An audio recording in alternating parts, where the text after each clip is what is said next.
श्रद्धेय गुरुदेव, आत्मा क्या है? जाति किसकी होती है?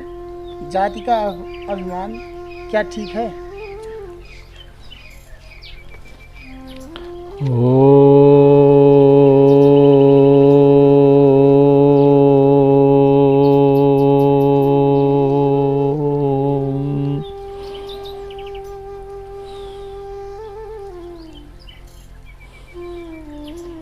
देखिए, जाति के पहले आत्मा के संबंध में ये विचारना चाहिए, ये आत्मा क्या चीज़ होती है। आत्मा क्या है?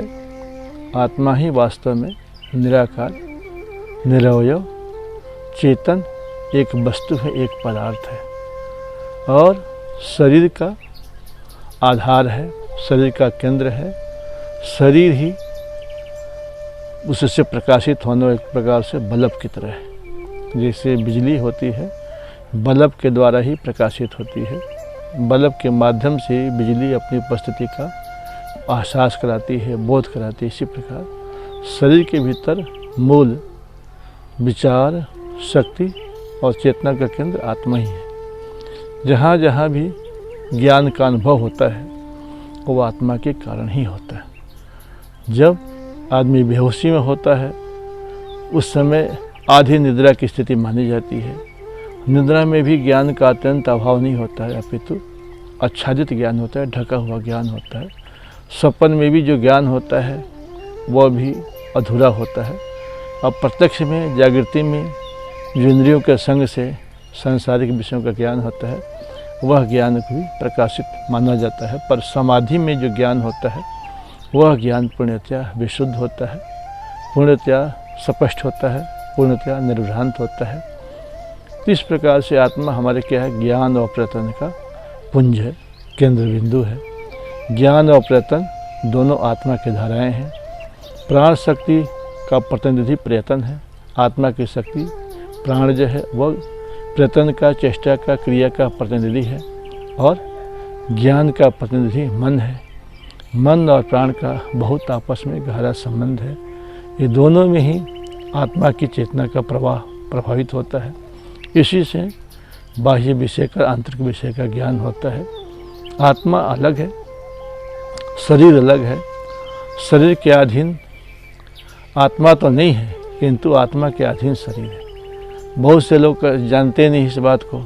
वो समझते हैं कि हमें भोजन से हम जीते हैं, पर वास्तव में भोजन से कोई भी नहीं जीता है। भोजन से जीता तो भोजन रहते किसी की मृत्यु न होती, किंतु भोजन पड़ा रह जाता है। अनाज, मटेरियल, सामग्री भोजन की सब पड़ी रह जाती है भंडार में, फिर भी आदमी चला जाता है, शरीर से निकल जाता है, आत्मा अलग हो जाती है। तो इसका मतलब शरीर आत्मा के आश्रित है, आत्मा शरीर के आश्रित नहीं है। आत्मा का महत्व शरीर से नहीं, किंतु आत्मा से शरीर का महत्व होता है। इसी प्रकार जैसे आत्मा है शरीर के अंदर, एक चेतन सत्ता है, चेतन पदार्थ है, वैसे ब्रह्मांड में परमात्मा भी एक चेतन वस्तु है, चेतन पदार्थ है। वह ब्रह्मांड का नियामक है, ब्रह्मांड का व्यवस्थापक है और सर्वगत परमात्मा है। जीवात्मा सर्वगत नहीं होती है। सर्वगत का मतलब सर्वत्र रहने वाला। यदि आत्मा सर्वत्र रहती तो एक साथ ही पांचों अवस्थाओं की अनुभूति होती। इसलिए पांचों अवस्थाओं की, जागृत, स्वप्न, सुषुप्ति, तुरीया की, मूर्छा की अनुभूति किसी व्यक्ति को एक साथ में कभी नहीं होती, किंतु क्रमशः होती है। क्रमशः होने का मतलब है कि आत्मा सर्वगत नहीं होती, किंतु एक देश के अंतर्गत होती है। इसलिए परमात्मा जो है ब्रह्मांड के कण कण में होने से सर्वगत परमात्मा है। इसीलिए परमात्मा सर्वज्ञ है, सर्वसाक्षी है, सबका अंतर्यामी रूप से विज्ञाता है, जानने वाला है। और आत्मा ही सबके कर्म फलों का दृष्टा और व्यवस्थापक है, कर्म फलदाता है।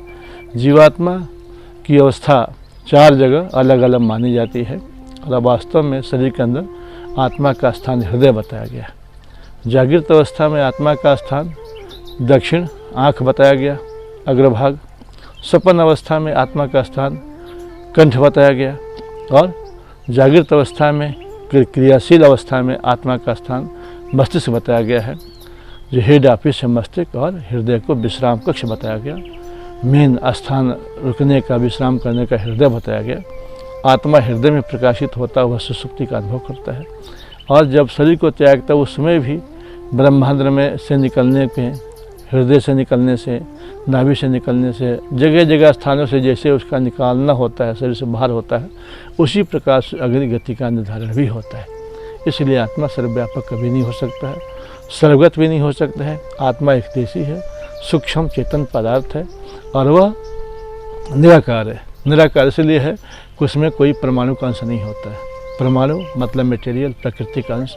प्रकृति का जो अंश है सत्व रजत तम, इन गुणों के जो इलेक्ट्रॉन, प्रोटॉन, न्यूट्रॉन जो कण है, वो परमाणु के जहाँ परमाणु का कण है वहाँ साकार माना जाता है, और जहाँ परमाणु नहीं हो उसको निराकार कहा जाता है। और निराकार चीज़ें कभी स्थान नहीं घेरती है, इसलिए सब कभी आत्मा एक दूसरे आत्मा से नहीं टकरा सकती। एक दूसरे की आत्मा को, एक आत्मा दूसरे आत्मा के लिए जगह नहीं घेर सकती है। देखिए 5 चीज़ संसार में ऐसी है जो परमाणु से रहित होती है, जिसमें कोई परमाणु नहीं होता है। क्या क्या है? एक तो आत्मा है जिसमें परमाणु नहीं होता, एक परमात्मा है जिसमें परमाणु नहीं होते हैं, एक आकाश है जिसमें कोई परमाणु नहीं होता, और एक दिशा है उसमें भी कोई परमाणु नहीं हो सकता। तीसरा है काल, काल में भी परमाणु नहीं होता है। तो ब्रह्मांड के अंदर ये 5 पदार्थ ऐसे हैं, 5 चीज़ें ऐसी होती हैं जो अनादि है और परमाणु से रहित होती है। अब परमाणु किस में होते हैं? परमाणु प्रकृति के मूल में होते हैं। सत्व रजत तम की साम्य अवस्था को प्रलय बोला जाता है और विषम अवस्था को सृष्टि काल कहा जाता है, क्योंकि परमाणुओं की विषमता से ही सारा पदार्थों की रचना होती है, और उनमें जो गति होती है वह गति परमात्मा की व्यापकता के कारण से होती है। क्योंकि जड़ वस्तु अपने आप कभी क्रियाशील नहीं हो सकती है।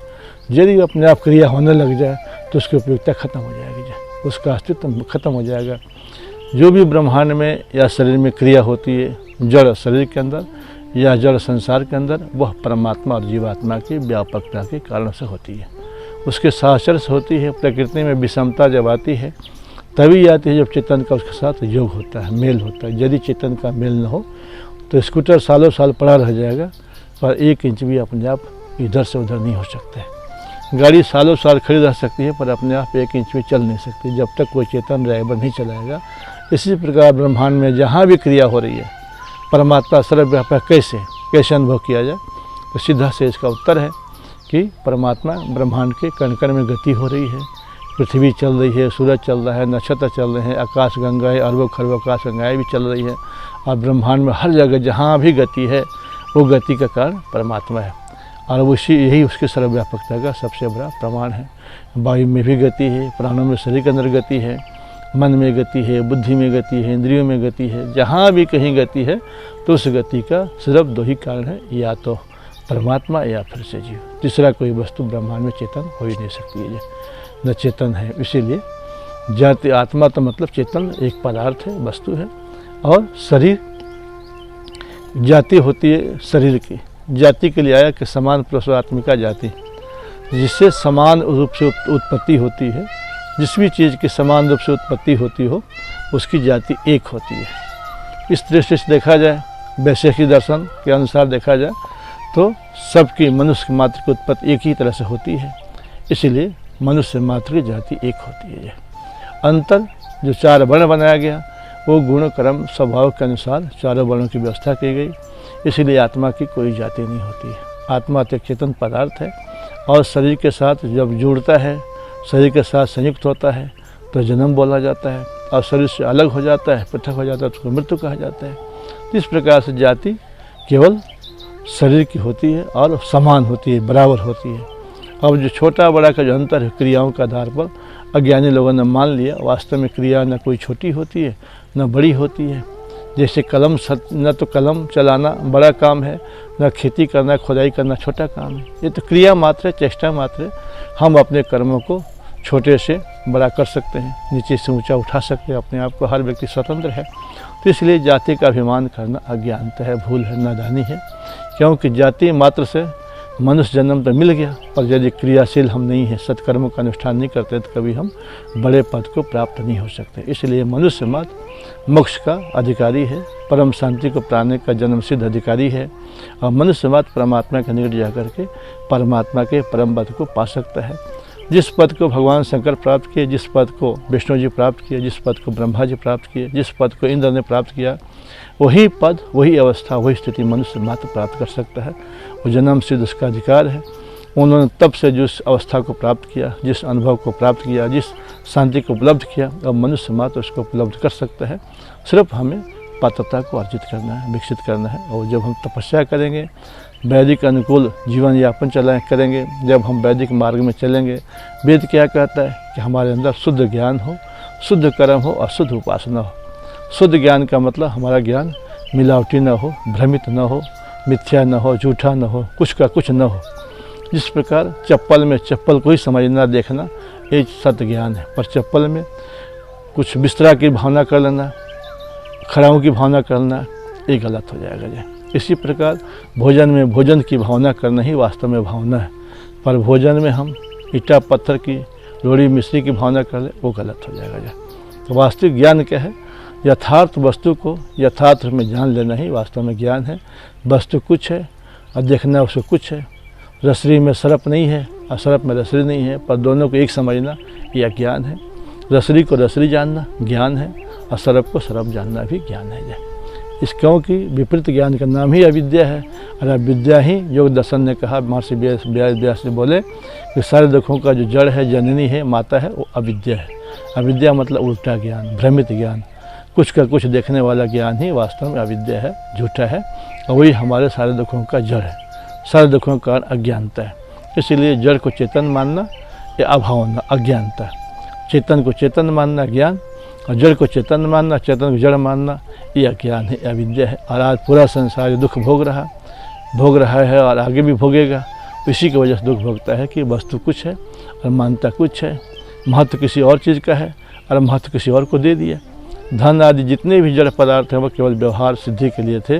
पर जब हम चेतन को भोग करके जड़ता को, पैसे को इतना महत्व दे दिए, उसके लिए हम अपने को मिटा दिए, अपने अस्तित्व को खो दिए, अपने को भूल गए। ये सबसे भयंकर जो पतन हुआ, हमें अपने आप को विस्मरण करने की वजह से, अपने आप को भूल जाने की वजह से हुआ। क्योंकि देखिए, धन क्या है? धन एक काम में आने वाली, अपने आप काम नहीं आता धन। धन से ज़्यादा महत्व वस्तु का है, क्योंकि वस्तु हमारे काम आती है और वस्तु जिसके काम आती है वो चेतन आत्मा है। तो संसार की जितनी भी जड़ सामग्री है, भोग सामग्री है, वो आत्मा के काम के लिए है। इसलिए धन से बड़ा सदुपयोग है उसका, और सदुपयोग वस्तु के द्वारा होता है। वस्तु का सदुपयोग सद्बुद्धि पर निर्भर है, और सद्बुद्धि परमात्मा कृपा तप और स्वाध्याय से प्राप्त होती है, और वह सद्बुद्धि आत्मा को मिलती है। तो ले दे के सबका उद्देश्य आत्मा को सुख पहुँचाना, आत्मा के अनुकूल सुख शांति की वृद्धि करना ही इसका उद्देश्य है। इसलिए हम अपने आप से धन को कभी ज़्यादा महत्व न दें। जो ज़्यादा महत्व दिया वो समझिए मालिक न बन करके दास बन गया, और दास हमेशा गुलाम होता है। जो गुलाम होता है हमेशा दुखी रहता है। इसलिए हमें अपने आत्मा से महत्व ज़्यादा किसी चीज़ को नहीं देना चाहिए। उपयोग के लिए सब चीज़ें हैं, उपयोग कर लीजिए, पर उपयोग करने के बाद चिपक मत जाइए। इतना महत्व न दीजिए कि हम अपनी हत्या करके, अपने को भुला करके उसके पीछे हम दीवाने हो जाए और रोते पछताते दुनिया में आए, जीवन भर रोते रहे, रोते हुए संसार से हम कुछ कर जाए, विदा ले लें। ये हमारे जीवन का सबसे बड़ा घाटे का सौदा है, सबसे बड़ा दिवालियापन है। इति ओम सम।